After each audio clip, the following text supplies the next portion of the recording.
Hello everyone, welcome to Shivani model classes. So last video में हमने अपने PYQ के 15 क्वेश्चन सॉल्व किए थे। इस वीडियो में हम 20 क्वेश्चन सॉल्व करेंगे एंड देन नेक्स्ट वीडियो में अगेन 20 क्वेश्चन। सो इस फूड एंड न्यूट्रिशन सेक्शन के टोटल 55 क्वेश्चन कंप्लीट हो जाएंगे। So without wasting time let's get started. Welcome again to Shivani model YouTube channel. Now हम start करते हैं अपना question number 16। So, the question is establishment of Indian Red Cross Society was.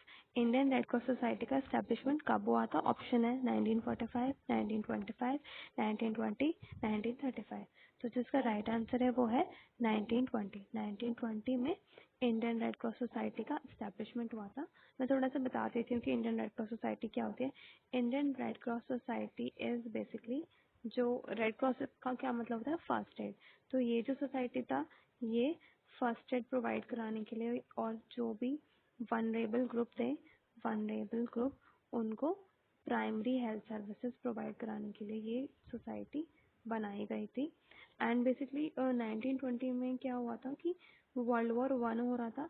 तो उस time पे बहुत ज़्यादा जो लोग थे वो इंजर्ड हुए थे, जो सोल्जर्स गए थे, तो उनको इंजरी ट्रीट करने के लिए उस टाइम पर ये रेड क्रॉस सोसाइटी बनाई गई थी, जो सोल्जर्स को फर्स्ट एड प्रोवाइड कराती थी और साथ ही साथ जो भी वनरेबल ग्रुप थे उनको प्राइमरी हेल्थ केयर सर्विसेज दी जाती थी। Now moving on to next question, weight of a healthy infant at the age of 1 year is. यानी कि एक बच्चे का 1 साल के बाद उसका जो हेल्दी वेट होता है, हेल्दी इन्फेंट का वेट कितना हो जाता है? सो ऑप्शन है twice the birth, twice the weight of birth, triple by birth weight, 4 times, या फिर नन। तो जिसका राइट आंसर है वो है ट्रिपल। ये मैंने अपने 1000 डेज वाले वीडियोस में पूरा एक्सप्लेन किया था, जिसमें कि मैंने बताया था कि जो बेबी है उसका 1 ईयर तक जो उसका वेट है वो उसके बर्थ वेट का ट्रिपल हो जाता है।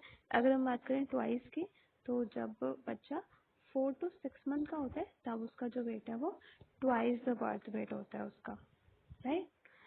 एंड हमने उस पूरे वीडियो में कंप्लीट डिस्कस किया था। अगर आपको नहीं याद है तो चाइल्ड केयर एंड न्यूट्रिशन का मेरा 1000 डेज वाला वीडियो पूरा रिवाइज कर लेना।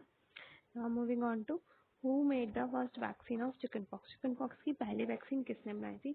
ऑप्शन है जेनार, फ्लेमिंग और मैडम क्यूरी। तो जिसका राइट आंसर है वो है जेनार।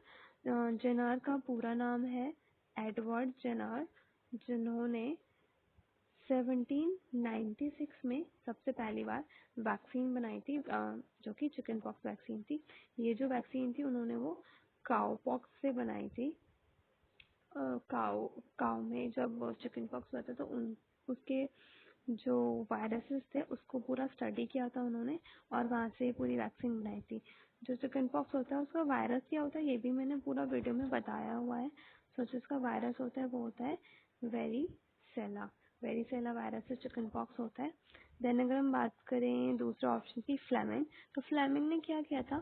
फ्लेमिंग ने फर्स्ट एंटीबायोटिक बनाई थी, फर्स्ट एंटीबायोटिक। ये भी वर्ल्ड वॉर के टाइम पे ही बनी थी। सो हुआ क्या था, ये एक एक्सीडेंटल डिस्कवरी थी। जो फ्लेमिंग थे वो, इनका पूरा नाम अलेक्जेंडर फ्लेमिंग था। ये पेनिसिलियम बैक्टीरिया को स्टडी कर रहे थे एंड वहाँ से ही उसके ऊपर वायरस की ग्रोथ हुई, जो कि एक एंटीबायोटिक साबित हुआ एंड वहाँ से उन्होंने इसके ऊपर पूरी स्टडी की और फर्स्ट एंटीबायोटिक बनाई थी। Now moving on to next question, which one of the following is known as lockjaw?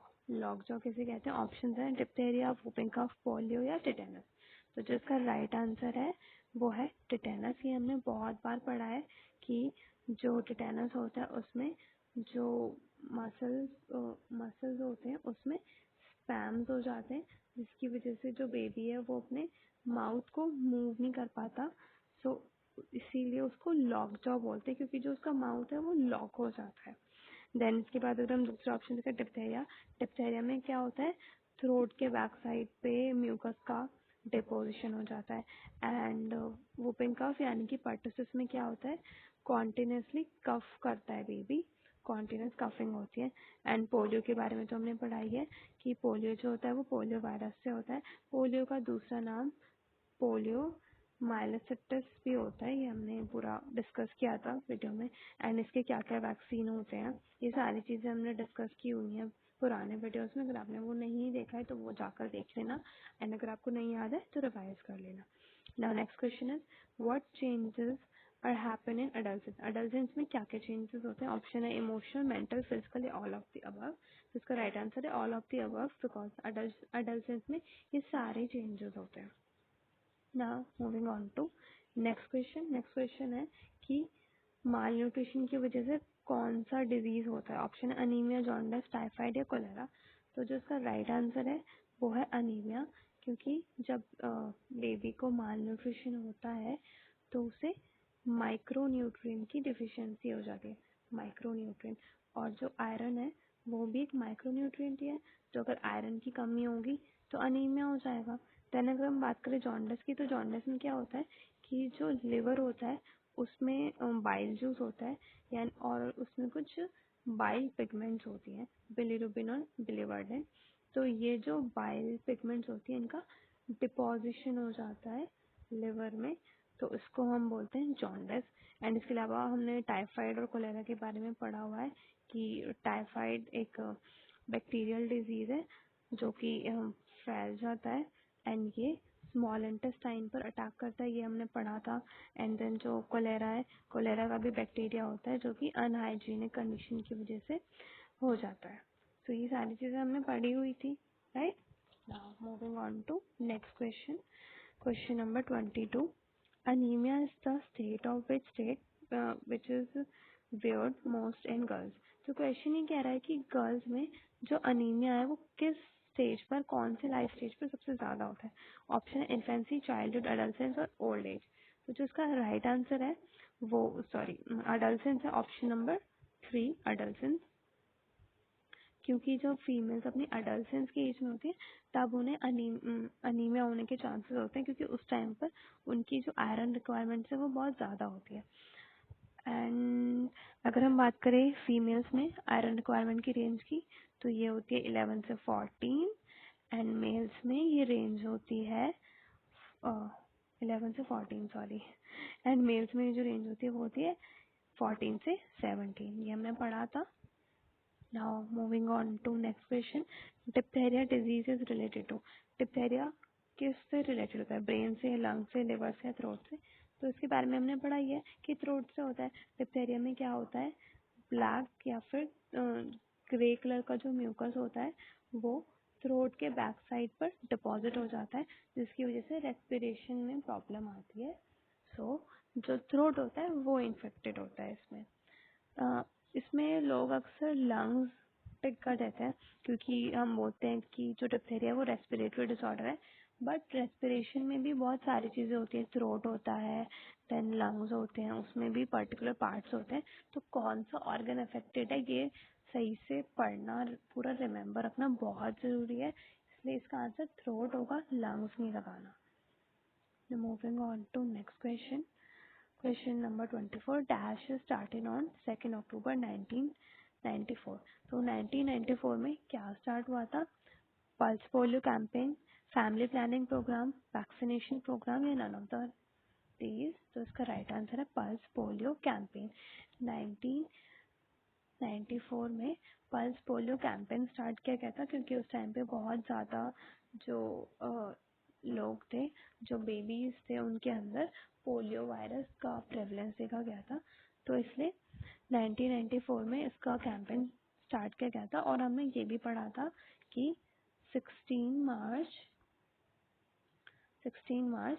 1995 में जो पोलियो का वैक्सीन था वो इंडिया में आ गया था। एंड इसके अलावा 2 अक्टूबर को और क्या क्या हुआ था? हमने पढ़ा था कि 2 अक्टूबर 1975 में ICDS का स्टैब्लिशमेंट हुआ था।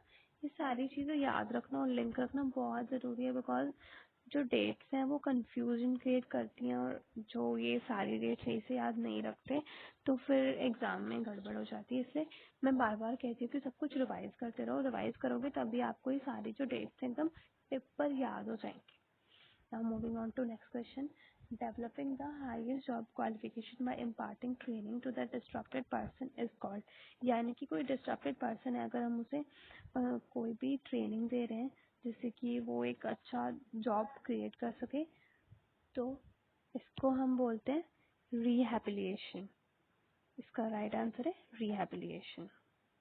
हमने पढ़ा भी है रिहैबिलिटेशन कैंप्स होते हैं, तो उसमें यही सिखाया जाता है लोगों को कि उनके अंदर कोई स्किल डेवलप कराई जाती है ट्रेनिंग के थ्रू, जिससे कि वो कोई काम कर सकें, जॉब कर सके, अपना जो घर चाहे वो खुद निकाल सके, ऐसा बोलते हैं। Now question number 26, a good source of protein in children. Children में प्रोटीन का गुड सोर्स क्या होता है? ऑप्शन है ग्रीन वेजिटेबल, फ्रूट्स, मिल्क या सीरियल्स। तो इसका राइट आंसर है मिल्क, क्योंकि जो मिल्क होता है उसमें काफ़ी अच्छे अमाउंट में प्रोटीन प्रेजेंट होता है। अगर हम बात करें ग्रीन वेजिटेबल्स की, तो ग्रीन वेजिटेबल में क्या होता है? ग्रीन वेजिटेबल में प्रोटीन नहीं होते, माइक्रोन्यूट्रिएंट और वाइटामिन होते हैं, क्योंकि इसके अंदर कैल्शियम होता है, आयरन होता है, जिंक होता है, फॉस्फोरस होता है। तो ये सारी चीज़ें वाइटामिन और माइक्रोन्यूट्रिएंट ग्रुप में आती है। सेम फ्रूट्स में भी ये सारी चीज़ें होती है। फ्रूट्स में विटामिन होता है, विटामिन सी होता है, जो भी सिट्रस फ्रूट्स होते हैं, देन विटामिन ए होता है। तो ये सारी चीज़ें जो विटामिन और मिनरल्स हैं वो फ्रूट्स और वेजिटेबल्स में प्रेजेंट होते हैं। देन अगर हम बात करें सीरियल्स की, अनाज, तो अनाज में कार्ब्स होते हैं, बेसिकली कार्बोहाइड्रेट हम बोलते हैं। इसमें भी प्रोटीन होता है, बट सबसे ज़्यादा जो प्रोटीन होता है वो मिल्क के अंदर होता है। Now moving on to next question, qualities of first milk of mother। सबसे पहला क्वेश्चन आता है कि फर्स्ट मिल्क ऑफ मदर किसे बोलते हैं? ये मैंने बहुत बार पढ़ाया हुआ है, प्लीज गलत मत करना। तो जो फर्स्ट मिल्क ऑफ मदर होता है उसको क्या बोलते हैं? कोलोस्ट्रम। ये येलो कलर का होता है क्योंकि इसके अंदर एंटीबॉडीज प्रेजेंट होती हैं और हाई अमाउंट ऑफ प्रोटीन होता है, फैट कम होता है। तो यहीं से इसका आंसर दिख गया कि इम्यूनिटी होती है। बट साथ ही साथ क्योंकि उसमें सारे न्यूट्रिएंट होते हैं तो उसमें विटामिन ए भी होगा, इसलिए जो इसका सही आंसर है वो है both of the above. Now next question, the main reason of malnutrition in India. India में माल न्यूट्रिशन का मेन रीजन क्या है? लिटरेसी, पॉवर्टी या बोथ ऑफ द अबव। ये हमने पढ़ा हुआ था। इसका जो राइट आंसर है वो है बोथ ऑफ द अबव, क्योंकि लोगों को पता ही नहीं है माल न्यूट्रिशन क्या होता है, कैसे होता है। और फिर पॉवर्टी का भी एक रीज़न है, क्योंकि जो लोग हैं, जो पुअर पीपल है, वो अपने बच्चों के लिए अच्छा खाना नहीं खरीद पाते जिसमें कि प्रोटीन या फिर कार्बोहाइड्रेट हो, जिस वजह से माल न्यूट्रिशन हो जाता है। ये माल न्यूट्रिशन 1 से 3 ईयर के बच्चों में होता है। इसमें दो चीज़ें होती हैं, क्वाशियोरकर और मराशमस। ये मैंने पूरा वीडियो बनाया हुआ है कंप्लीट, बट मैं एक थोड़ा सा क्विक रिवीजन दे रही हूँ ताकि सारी चीज़ें याद रहें आपको। Now moving on to next question, how many days is the menstrual cycle of normal women. Women की नॉर्मल जो मेंस्ट्रुअल साइकिल होती है वो कितने दिन की होती है? ऑप्शन है 20 डे, 25, 28, 32। इसका राइट आंसर है 28 डेज की होती है सब, जो कंप्लीट साइकिल होती है। Now moving on to next question. In the process of conceive, women should not be during conception, या फिर बोल सकते हैं कि copulation जो फीमेल है उसको क्या नहीं होना चाहिए? डिस्ट्रैक्टेड, वरीड, स्ट्रेस फ्री या ऑल ऑफ दी अबव। तो जिसका राइट आंसर है वो ऑल ऑफ दीज होगा, बिकॉज उस टाइम पे जो फीमेल है ना तो उसे डिस्ट्रैक्शन होनी चाहिए, ना कोई टेंशन या स्ट्रेस, कुछ भी नहीं होना चाहिए। बट जो ये 2017 में जब ये क्वेश्चन पेपर आया था तो गलती से जो आंसर की थी उसमें स्ट्रेस फ्री प्रिंट हो गया था, दिस इज वाई कि ये क्वेश्चन कैंसिल कर दिया गया था। बट इसका जो राइट आंसर है वो ऑल ऑफ दी अबव या ऑल ऑफ दीज हो सकता है। Now next question, question number 31, which disease is caused by access of calcium. Calcium के एक्सेस से होने वाली कौन सी प्रॉब्लम है? हमने ये तो पढ़ा था कि कैल्शियम की कमी से रिकेट्स होता है, बट उसके एक्सेस से कौन सी प्रॉब्लम होती है? इसका राइट आंसर है हाइपर कैल्सीमिया। हाइपर का मतलब ये होता है कि कोई चीज़ हाई हो जाती है, एंड कैल्सीमिया यानी कि calcium. So excess of calcium is related to hypercalcaemia. Now, next question. Dash reduces the frequency of child diarrhea. Child diarrhoea जो होता है उसकी फ्रीक्वेंसी को रिड्यूस करने के लिए क्या देना चाहिए? जिंक, आयरन, प्रोटीन या कैल्शियम। तो जिसका राइट आंसर है वो है जिंक, क्योंकि जो जिंक होता है वो मैंने पढ़ाया हुआ है कि जो जिंक होता है this is related to immunity, immunity को डेवलप करने में हेल्प करता है जो जिंक है। Iron is related to haemoglobin बोल सकते हैं, क्योंकि ये ऑक्सीजन अवेलेबिलिटी को बढ़ाता है। देन प्रोटीन किस रिक्वायर्ड होता है, ग्रोथ एंड डेवलपमेंट के लिए। एंड कैल्शियम किस लिए रिक्वायरमेंट होता है, बोन की ग्रोथ और डेवलपमेंट के लिए। ये सारी चीजें हमने पढ़ी थी, बट मैं स्टिल एक क्विक रिवीजन दे रही हूँ ताकि सब कुछ याद हो जाए आपको। Now next question is carrier of plague bacteria. Plague bacteria का कैरियर कौन होता है, रैट, कॉक, डॉग या गोट। इसका राइट आंसर है रैट। जो रैट होता है वो प्लैग बैक्टीरिया का कैरियर होता है, और साथ ही साथ इसका एक और कैरियर होता है जिसको हम बोलते हैं बेड बग, ये भी इसके कैरियर होते हैं। एंड ये जो बैक्टीरिया है उसको ह्यूमन बॉडी में इंजेक्ट कर देते हैं। Now moving on to next question. Next question is which is helpful in digestion of protein. Protein के digestion में क्या helpful होता है?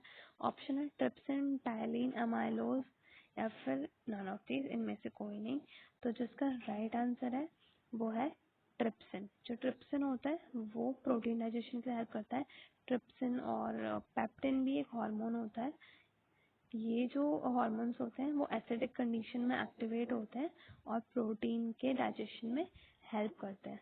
अगर हम बात करें टाइलिन की, तो टाइलिन कहाँ होता है, सलाइवा में होता है। एंड जो अमाइलोज होता है ये भी सलाइवरी अमाइलोज, और ये जो अमाइलोज होता है ये हेल्प करता है enzyme, sorry enzyme, it's not a hormone, it's enzyme. तो जो अमाइलेज होता है वो कार्बोहाइड्रेट के डाइजेशन में हेल्प करता है। कार्बोहाइड्रेट का ब्रेकडाउन होता है, स्टार्च का ब्रेकडाउन करता है। बेसिकली स्टार्च कार्बोहाइड्रेट ही है, उसका ब्रेकडाउन करता है सिंपल जो मोनोसेक्राइड्स होते हैं उसमें। So this is about this question. Now next question, और जो कि लास्ट क्वेश्चन है हमारे इस वीडियो का, which disease is due to lung and respiratory tract infection. तो लंग और रेस्पिरेटरी ट्रैक इन्फेक्शन की वजह से कौन सा डिजीज होता है? ऑप्शन है निमोनिया, जॉन्डिस, कॉलेरा या नन ऑफ दीज। तो इसका जो राइट आंसर है वो है निमोनिया। इसके बारे में हमने पढ़ा था। निमोनिया में क्या होता है, जो लंग होता है उसमें वाटर और फ्लूइड का रिटेंशन हो जाता है, जिसकी वजह से रेस्पिरेशन में प्रॉब्लम होती है और बेबी सांस नहीं ले पाता सही से। तो इसका राइट आंसर है निमोनिया। जॉन्डिस अभी हमने पढ़ा था, जॉन्डिस बाइल पिगमेंट्स होती हैं, बिलिरुबिन, बिलिवर्डिन, उसके डिपोजिशन की वजह से लिवर में होता है। एंड जो कोलेरा होता है वो अनहाइजीनिक कंडीशन की वजह से होता है। तो ये सारी चीज़ें हमने कंप्लीट कर ली, हमारे 15 क्वेश्चन, 15 प्लस 20, एक्चुअली 35 क्वेश्चन। अब जो बचे हुए 20 क्वेश्चन है वो हम नेक्स्ट वीडियो में करेंगे, क्योंकि वीडियो बहुत लेंथी हो गया है। सो सारी चीज़ें रिवाइज कर लेना। Keep revising, keep learning. Bye bye, take care, happy learning.